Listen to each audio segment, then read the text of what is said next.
Bonsoir chers amis, bienvenue à cette nouvelle rencontre consacrée ce soir, vous le savez, au signe du lion.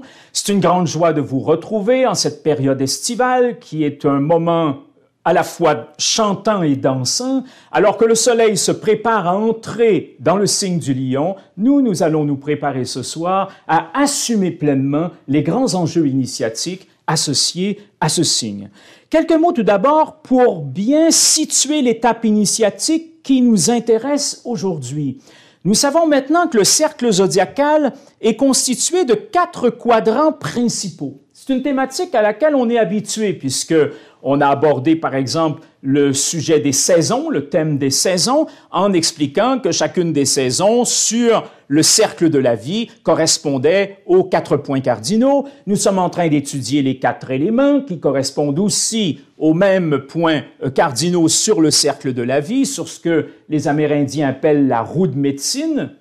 Et on a compris que dans notre étude du zodiaque, il en est de même, c'est-à-dire que le cercle zodiacal nous parle également d'un grand cycle d'enseignement, d'un grand cycle initiatique, d'un processus, d'un chemin d'éveil et de développement psychospirituel qui est aussi réparti en 4 quadrants, occupés chacun par 3 signes du zodiaque qui correspondent à des grandes étapes sur le chemin initiatique, sur le chemin du développement psychospirituel.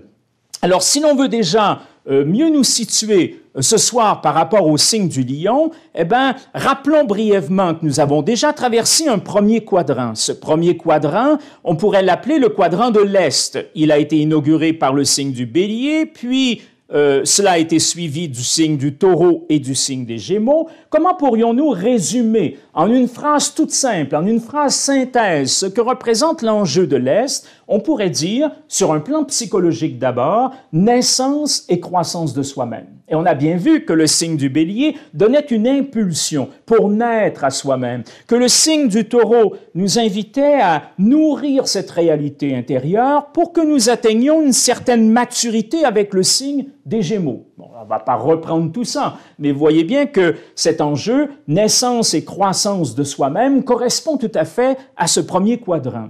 Sur un plan spirituel, on a un peu l'équivalent, mais sous une forme sublimée, puisque nous retrouvons un enjeu qui pourrait être ainsi formulé, naissance et croissance de l'homme nouveau. Et pareil, on a vu que le signe du bélier nous invitait à nous arracher au paradigme ancien pour connaître l'homme nouveau, et puis avec le taureau et le gémeaux, il y avait un épanouissement, une croissance de cet homme nouveau en nous.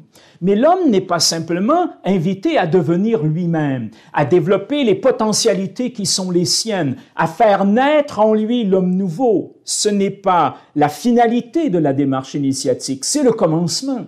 Et sur un plan psychologique, par exemple, l'homme n'a pas simplement à développer ses potentialités propres, l'homme est aussi un être de relation. Et pour se préparer à cette expérience de la relation à l'autre, qui prendra tout son sens lorsque nous entrerons dans le quadrant ouest, nous avons le second quadrant, le quadrant sud, que nous avons inauguré d'ailleurs le mois dernier avec le signe du cancer. Nous serons au cœur de ce quadrant avec le signe du lion. Et là, nous retrouvons un second enjeu initiatique majeur, à savoir sur un plan psychologique, la mise en place des éléments nécessaires à une dynamique de relation. Alors, quels sont ces éléments qui, en moi, me permettront d'entrer en relation avec l'autre? Je n'y suis pas encore tout à fait, mais je commence à en expérimenter des facettes, des dimensions. Nous avons vu qu'avec le signe du cancer, c'est vraiment dans cette dynamique que nous allions nous engager. Donc, sur un plan psychologique, on pourrait résumer l'enjeu du second quadrant. Je vous répète, le lion est au cœur de ce second quadrant, mise en place des éléments nécessaires à une dynamique de relation. Sur un plan spirituel, un équivalent, mais toujours sous une forme un peu sublimée, la mise en place des éléments nécessaires à l'expérience de l'amour. On pourrait dire que l'amour est sur le plan spirituel ce que la relation est sur le plan psychologique. Et nous avons besoin pour vivre pleinement cet amour de l'autre, qui va d'ailleurs nous conduire vers une transformation de nous-mêmes, on a besoin de mettre en place les exigences de cette expérience et les éléments nécessaires à cette expérience, et c'est ce que nous permettent les trois signes qui forment et qui constituent ce second quadrant. Donc, nous entrons dans un univers qui correspond à ce quadrant sud. Nous y sommes entrés avec le signe du Cancer. Nous avons d'ailleurs, à ce moment-là, évoqué un paradoxe apparent, parce que quand on parle du quadrant sud, on a l'impression de quelque chose d'assez rayonnant. Le sud est quelque chose en soi d'assez rayonnant. C'est en effet un rayonnement de cette personnalité qui a atteint une première maturité avec le signe des Gémeaux, mais on inaugure cette étape avec un signe féminin et lunaire. On a dit le signe du Cancer, c'est le signe par excellence de ce petit luminaire en astrologie qu'est la Lune. Donc c'est quelque chose de féminin au sens le plus essentiel et le plus déployé qui soit. Le signe du Cancer est le signe même du féminin et le signe même des dispositions féminines. Et on a dit que c'était très important, si l'on voulait mettre en place les éléments essentiels à la relation, que c'était même la première exigence de la relation. Et on s'est expliqué cela en citant Stephen Covey, rappelez-vous, dans les 7 habitudes de ceux qui réussissent tout ce qu'ils entreprennent, ce best-seller qui nous transmet des clés fondamentales de réussite en affaires, mais aussi de réussite au niveau de notre vie quotidienne. Et on a dit donc que le Cancer va inaugurer cette mise en relation avec l'autre selon ce principe qui est le suivant, et là je reprends les mots de Stephen Covey, chercher à comprendre avant d'être compris. On pourrait dire écouter avant de s'affirmer, avant de s'exprimer. Laisser une place à l'autre avant d'aller vers cet autre. Voyez-vous, c'est en cela que le Cancer précède le Lion. C'est en cela que les enjeux féminins précèdent les enjeux masculins. C'est en cela que le pôle Cancer précède le pôle Lion, tel que nous allons le définir ce soir, un peu dans une dynamique de complémentarité avec celui du Cancer. Parce que si le signe du Cancer était le signe féminin par excellence, celui d'ailleurs qui permettait, rappelez-vous, on a beaucoup insisté là-dessus, d'exalter en nous cette dimension féminine. Parce que s'il est possible de la mettre en œuvre, cette dimension féminine, c'est que déjà elle s'est déployée en nous, c'est déjà qu'on l'a conscientisée en nous. Et rappelez-vous que c'était l'enjeu du signe des Gémeaux, de concevoir, de conscientiser, c'est le mot que je cherchais, qu'une personnalité mature est composée d'une portion féminine, d'un volet féminin et d'un volet masculin. Or, avec le signe du Cancer, avec la mise en place des exigences de la relation autour de ce pôle féminin, nous avons exalté également par la même occasion cette dimension féminine qui se trouve en nous. Eh bien, ce soir, avec le signe du Lion, nous allons exalter en nous la dimension masculine, qui constitue notre personnalité au sens, encore une fois, nous l'avons développé en étudiant le signe des Gémeaux, et nous allons voir ce que ça représente en tant que pôle de la relation et en tant que pôle de l'amour. Qu'est-ce que ça représente que ce pôle masculin? Et là, on sent bien, on est au cœur du quadrant sud, on sent bien une notion de rayonnement. Si le Cancer était le signe lunaire par excellence, le Lion est le signe solaire par excellence. Or, le Soleil, vous savez, en astrologie, comme chacun des signes est représenté par un symbole, chaque planète est également représentée par un symbole. On aura peut-être l'occasion, d'ailleurs, à l'issue de ce cycle sur les 12 signes, d'aborder les 7 planètes, ce qui serait un sujet tout à fait intéressant et qui nous permettrait de compléter notre étude initiatique des principaux éléments astrologiques. Eh bien, le symbole du Soleil est très intéressant. C'est un cercle avec un point au centre, ou si l'on voulait être plus juste, un point entouré par un cercle. Un point qui, au niveau de la définition géométrique elle-même, est sans dimension, une espèce de point duquel va jaillir le cercle. Le cercle est comme le déploiement du point. Le cercle, c'est comme le rayonnement du point central.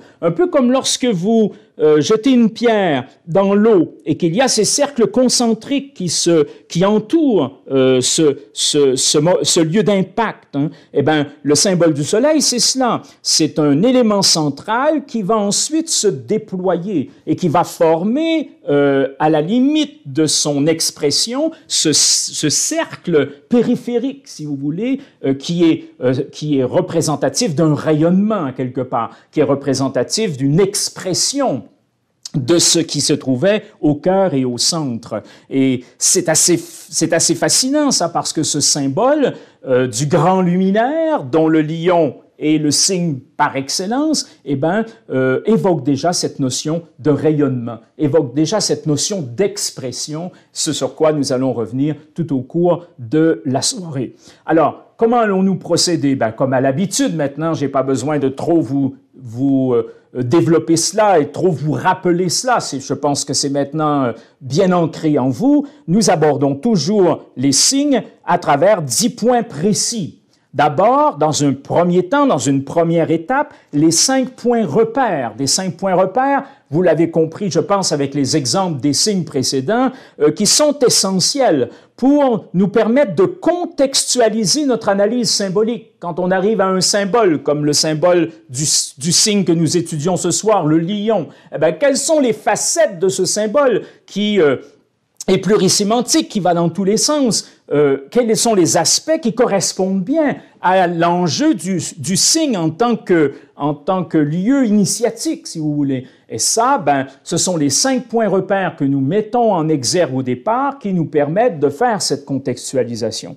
Donc, on va aborder bien sûr ces 5 points repères. On va le faire assez rapidement puisque c'est le second volet qui sera le plus important pour nous ce soir, comme ça a été le cas d'ailleurs pour le signe précédent, le signe du cancer. Maintenant qu'on est habitué à la méthodologie et la façon dont on aborde notre sujet, il est possible de se concentrer sur ce qui est essentiel. Et ce qui est essentiel, c'est le second volet, c'est-à-dire le symbolisme associé au signe et les enjeux initiatiques. Quand je dis enjeux initiatiques, vous l'aurez compris, c'est d'une part enjeux psychologiques et d'autre part enjeux spirituels. Quels sont les enjeux psychospirituels du signe du lion en fonction du symbole qui le représente, le lion, interprété, analysé, contextualisé grâce à nos 5 points repères, c'est cela qui finalement est l'essentiel de nos rencontres. Ce soir, je vais encore accorder beaucoup de temps à ce second volet et à des exercices pratiques parce que nous ne sommes pas ici pour développer une érudition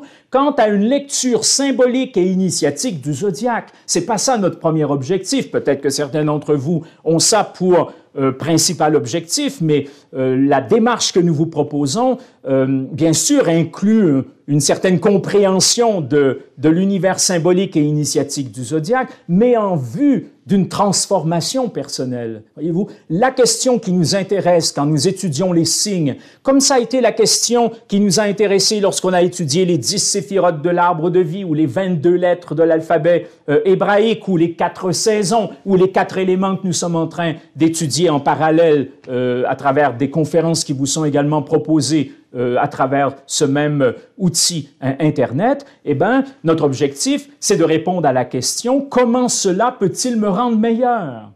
Comment ma connaissance du signe du cancer, comment ma connaissance ce soir du signe du lion peut me rendre meilleur? Et ça ne peut pas me rendre meilleur simplement parce que je comprends mieux l'univers symbolique et initiatique qui correspond à ces signes. Ça ne peut me rendre meilleur que si je mets en pratique la chose. Et donc ce soir, je vais encore une fois insister sur des exercices pratiques tout simple, vous savez, en vous ouvrant des portes à des choses plus compliquées et des choses parallèles que vous allez retrouver dans des écoles de croissance personnelle, dans des processus de travail au niveau psychothérapeutique. Bon, peu importe la voie que vous adoptez, ce que je vais vous proposer ce soir, ce sont des exercices de base qui sont finalement susceptible de vous aider, quelle que soit la voie que vous choisissez de développement ou de croissance personnelle. Donc, on insistera beaucoup ce soir, dans ce second volet, sur les exercices pratiques. Comment ces enjeux initiatiques du signe du lion, une fois que je les ai bien cernés, une fois que j'ai bien compris la place qu'ils occupent dans le second quadrant,